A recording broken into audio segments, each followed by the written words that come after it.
Morning everyone, সবাইকে জানাই আমার আরো একটা নতুন ব্লগে স্বাগত।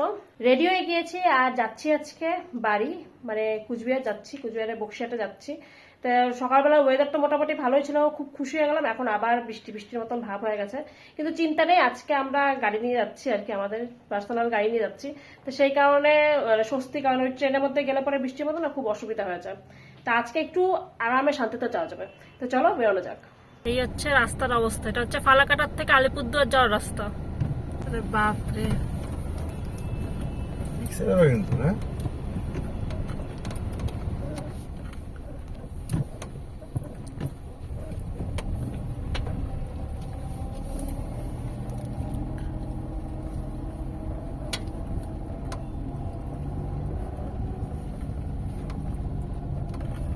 ওই জন্যই বাস জানে, বাস দিয়ে রাস্তা কি এটা কি বর্ষার জন্য এরকম খারাপ হয়েছে নাকি? না, আগে করে বর্ষার জন্যই কারেন্ট ডাইভারশন ছিল, জল তো ভালোই আছে।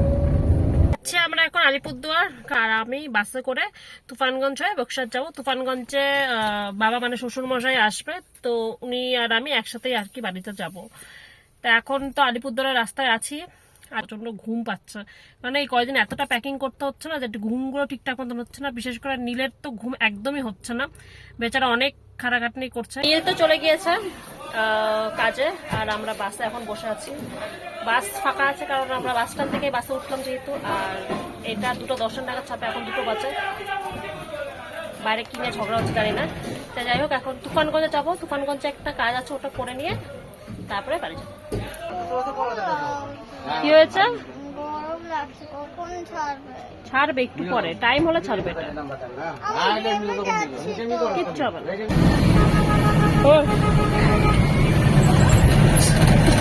মা এখানে সিঁড়ি বেয়ে বেয়ে আর কি খাবার দাবার আনছে, কারণ ঘরে এবারও জল ঢুকে গিয়েছিল একটু আগে, প্রচন্ড বৃষ্টি হওয়ার দরুন পুরো জল। এই যে এখানে ইট পাতা আছে, এটার উপর দিয়ে খাবার আনতে হবে। আজকে অনেকদিন পরে কচু শাক খাবো, অনেক দিন পরে, কারণ কচু শাক আবার খাওয়াই হয় না। এখানে কচু শাক হয়েছে, সকালে আলু শুদ্ধ রয়েছে, কাঁঠালি বিচি ভাজা, পাপড় ভাজা, ডাল রয়েছে, আর ডাল রয়েছে, আর রয়েছে রসা। গুড আফটারনুন সবাইকে। কালকের ব্লগটায় মানে দেখিয়েছিলাম যে আমরা তুফানগঞ্জ যাচ্ছি, তো সেখান থেকে কাজ করে বাড়ি আস্তে আস্তে সন্ধ্যা হয়ে গিয়েছিল, ব্লগ আর কন্টিনিউ করিনি, তো আজকের থেকে করছি আর কি। রয়েছে এখন বাবা বাড়িতে, আর থাম্বনেল দেখে নিশ্চয়ই কিছুটা গেস করতে পেরেছো, কিছু একটা সারপ্রাইজের ব্যাপারে বলছি। সেই জিনিসটা হচ্ছে এটাই যে আমাদের গত মানে আগামী পরশু দিন আর কি আমাদের নতুন বাড়ির গৃহপ্রবেশ হচ্ছে আর কি। তো ছোট করে হচ্ছে, কাউকে ডাকা হচ্ছে না, যেহেতু কমপ্লিট হয়নি এখনো, কনস্ট্রাকশনের কাজ এখনো চলছে, সে কারণেই এখন আর কাউকেই ডাকছি না। যখন কমপ্লিট হয়ে যাবে তখন সবাইকে ইনভাইট করা হবে আর কি। তো সেই বিষয়ে আর কি এখানে আসা, কারণ যেহেতু গৃহপ্রবেশ কুচবিহারে হবে, আমি এখন আছি বক্সিয়াতে, তো সেই কারণে এখান থেকে সমস্ত প্রিপারেশন করতে হচ্ছে। তো সেই নিয়ে এতদিন ধরে ব্যস্ত আছি, ব্লগগুলো কন্টিনিউ হচ্ছে না। তো যাই হোক, তোমাদের সাথে সবটাই শেয়ার করবো। খাওয়া দাওয়া করবো, যাবো এখন কুচবিহারে, কারণ অনেক কিছু কেনাকাটি করা আছে ওখানে। আমি আর মা আর তিথি 3জনই যাবো। তো চলো যাওয়া যাক।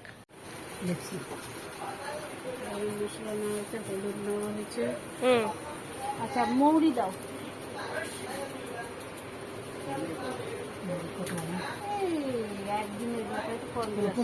সমস্ত জিনিস লোড করা হচ্ছে গাড়ির ভিতরে, সিট নামিয়ে দেওয়া হয়েছে, পুজোর যত জিনিস আছে, গ্যাস ওভেন থেকে শুরু করে পাটশোলার থেকে শুরু করে সবকিছু মানে A to Z নিয়ে দেওয়া হচ্ছে।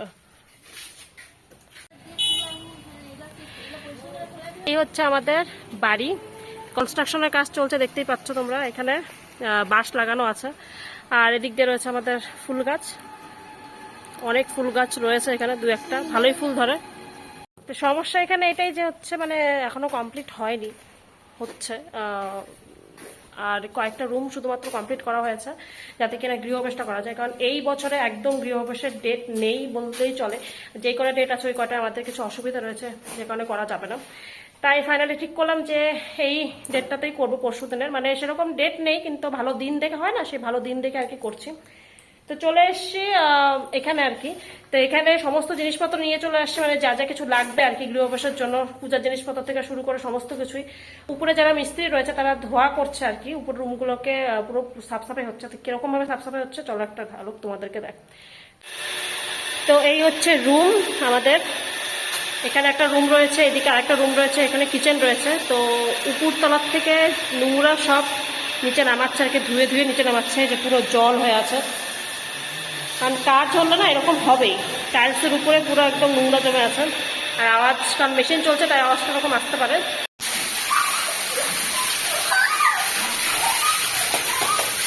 বাবা সিঁড়ি না তো পাতলা দিলে আপনার পিস লাগে।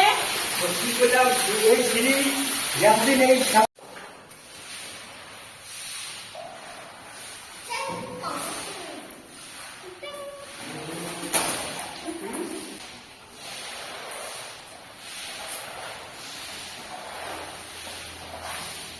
এই হচ্ছে ভেতরের অবস্থা। ওখান থেকে রুম থেকে জল বের করে নিয়ে এখানে পুরো একদম জলাকার হয়ে আছে। আর প্রচন্ড পরিমাণে মশা, মানে এত মশা থাকা যাচ্ছে না। পা সময় নাড়িয়ে যাচ্ছি কিন্তু তবুও মশা কামড়িয়ে যাচ্ছে।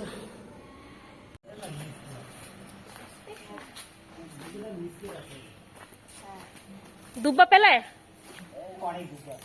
আচ্ছা দুব্বা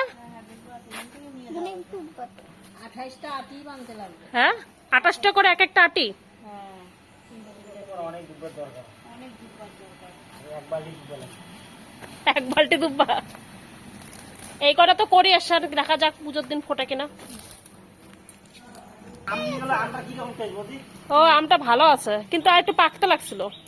ওটা এটা আম দাদাকে আগে বলছি, এবার যখন একটু চির ফাটছে না তখন বাড়িতে নিয়ে যায় রাখা লাগবে, নাহলে কোনোদিন গাছে পাকবে না। শেফালি ফুলের গাছটা কতটুকু আনা হয়েছিল, ফুল ধরবে রে সামনের বছর মনে হয়। কত বড় হয়ে গেছে। কবে নাগাদ ফুল ধরবে শেফালি ফুল গাছটা? এই কার্তিক মাস থেকে শুরু হয় ফোটা, এই কার্তিকে মনে হয় ফুটবে রে। কি কি করতে লাগবে কালকে? কালকে কি কি কাজ পেন্ডিং থাকলো? তাহলে আজকে তো ধোয়া ঠোয়া হলো মোটামুটি। কালকে ফলের বাজার, তারপরে তোমার সবজি বাজার এখান থেকেই করবো, কারণ ওখান থেকে আনতে গেলে সময় নাই। হ্যাঁ আচ্ছা ওটা হলো। তারপরে আনতে হবে একটা ছেলেকে, বলতে হবে যে ও দুব্বা, বেলপাতা, কলার পাতা, কলার গাছ এগুলো এনে দিল, জোগাড় করে দিল। একজনের উপরে দায়িত্ব দিতে হবে, তাহলে আমাদের এদিকে হেডেক থাকবে না।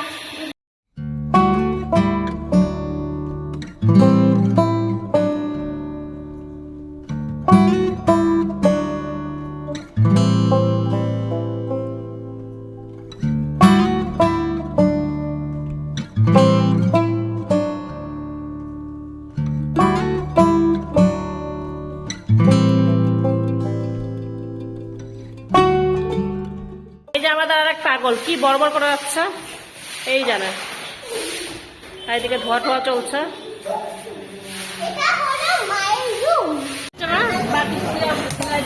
চাটনি শিরা বানাই দেবে। এটা চাটনি না শিরা? এই খারাপ নষ্ট হয়ে যাবে সিঙ্গারা।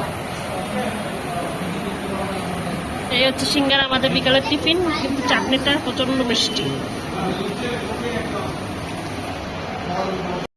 এরপর আমরা চলে গিয়েছিলাম কিছু কেনাকাটা করতে, কারণ যেহেতু নতুন জায়গা, পুরোটাই নতুন করে আবার স্টার্ট করতে হয়, মানে জিরোর থেকে বলতে গেলে। যার জন্য যে সমস্ত জিনিস আর কি দরকার, খুব প্রয়োজনীয় সেই কটা জিনিস আর কি নেওয়া হচ্ছিল, বেসিক জিনিসগুলো।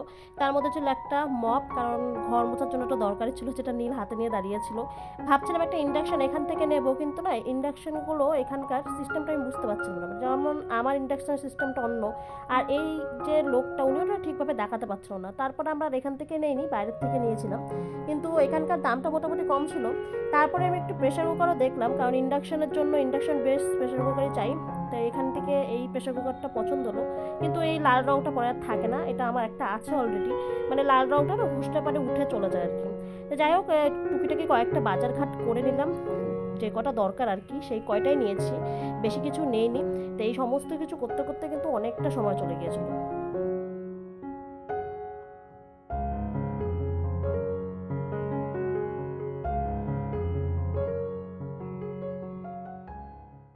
বাজে এখন 12টা, আর আমরা কিন্তু 11:30 দিকে বাড়িতে ঢুকেছি আর কি। আর খাওয়া দাওয়া করে নিলাম ঝটপট এসে নিয়েই। শরীর আর সাথ দিচ্ছে না আর কি, কারণ প্রচুর খাটাখাটনি গিয়েছে আজকে। কালকেও আবার যেতে হবে কুচবিহারে, কারণ কালকেও গোছানি আছে অনেক কিছুই। কারণ গৃহবেশ তো পরশু দিনই, কাল বাদে পরশু দিনই, ওই একটা দিনই হাতে সময় পাবো আর কি গোছানোর। তো কালকেও যেতে হবে, কালকে সারাদিন আরও খাটাখাটনি আছে। তো কালকে সারাদিন কি কি করছি না করছি সবটাই তো তোমার সাথে শেয়ার করবো। তো আজকের এই ব্লগটা এখানে শেষ করব। তোমাদের যদি এই ব্লগটা ভালো লেগে থাকে তাহলে চ্যানেলটাকে অবশ্যই একটা সাবস্ক্রাইব করে দিও, একটা লাইক করে দিও। দেখা হচ্ছে পরের ব্লগে। ততক্ষণের জন্য সবাই সুস্থ থাকো, ভালো থাকো, বাই বাই।